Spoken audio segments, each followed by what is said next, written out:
Vladimir Potanin was a buccaneering businessman who quit his job in the foreign ministry and within a few years built a small trading company into one of Russia's leading banks.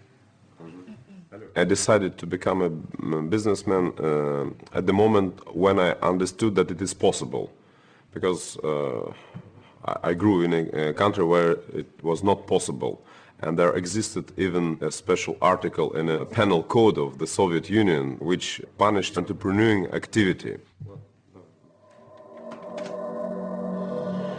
Potanin's next venture would lead some to see him as an inspired entrepreneur, others as a robber baron. In 1995, he decided to make a play for Norilsk Nickel. But to take over Norilsk meant going up against one of the most powerful of the old Red directors, Anatoly Filatov. Filatov of Norilsk, the hardest guy, one of the most powerful men in Russia.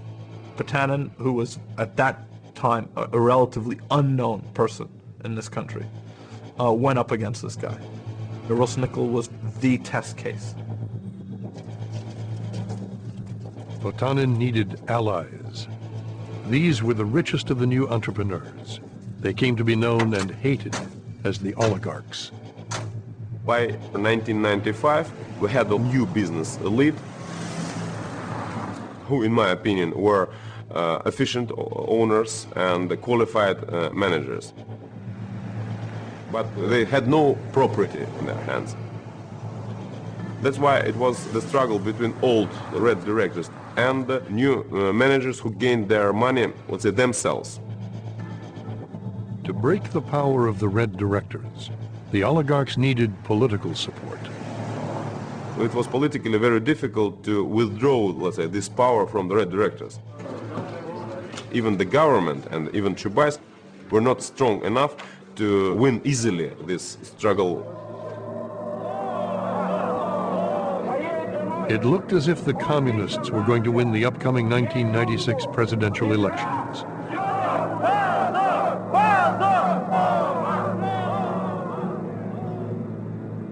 Yeltsin and the reformers had to find a way to stop them. In the beginning of 1996, Yeltsin enjoyed only 5% of popularity. He definitely needed financial assistance, financial resources from the rich people, the oligarchs.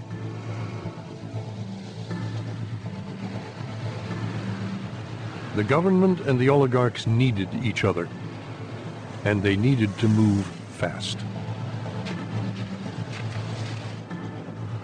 The government feared a communist comeback. The oligarchs feared the loss of their fortunes.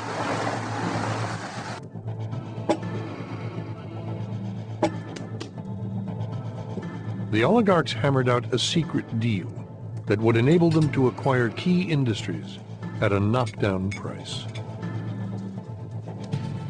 Potanin proposed the privatization program, which today is still viewed as exceptionally controversial, the Loan for Shares program. That program entailed Russian business giving the government loans in return for taking the shares of strategic assets as collateral. In fact, what ended up happening is most of these companies ended up getting sold back to the guy that actually provided the loan.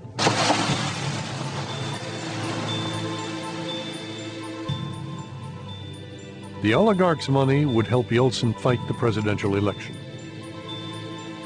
In exchange, they wanted the commanding heights.